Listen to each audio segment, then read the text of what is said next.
You have reached your destination. Yep.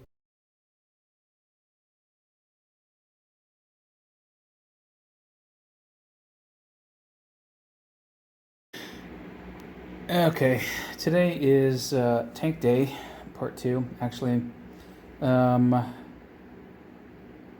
I have, I have a whole series of videos where I was going to suspend this tank from the bottom, but my buddy Johnny has helped me see the light, and I'm not going to do it that way. Okay, so I am doing a cross piece that will go, whoops, from there to there. I'll weld that in. I've already drilled the holes for the supports. And I'll be doing the same thing over here. Again, drilling it in. When I finally mount all this stuff, it's going to be, I'm going to have some foam weather stripping to kind of baffle the tank between the two pieces there, which, you know, okay, that's great. Then I'll have to ground it out with a grounding wire, but that's also easy. So, awfully easy. And I'll show you what I've done so far. 1x1 square tubing, measured to just under 23 inches. And there we go. I'm going to weld this in and call it a moral victory in a sec. Okay, I'm just about to weld this in. I wanted to show a really good trick. Not only am I going to weld this from the underneath, so I've got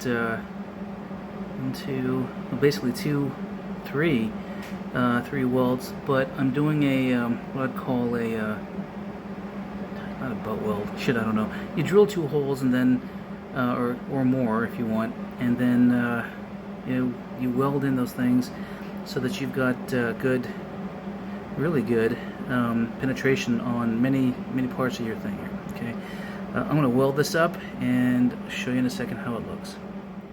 Actually, one of my better welds. I'll grind that down so it's flat. Not one of my best welds, but again, I'll grind that down so it's flat too, and then it'll all mount nicely. Well, this one doesn't win me a welding Grammy, but it's pretty solid, and as is this one as well. So I'll grind down those welds, and then I'm going to paint everything. Let it sit overnight, and call it a day. Yep. Not bad. Painted and drying. That's drying, yeah. And down here.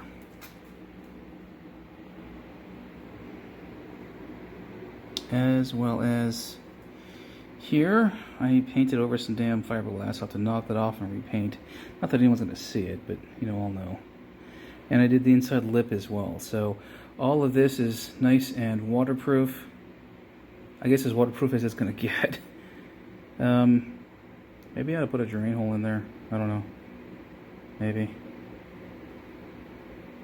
Anyway, so I'll let this dry overnight, and then I will put the tank back on and bolt it down. Probably put a piece of cardboard over it so I don't dork up the finish. And I'm gonna call this one a victory. Put it in the win column. Goddamn right. Yup. And hey, Johnny, thank you for the idea.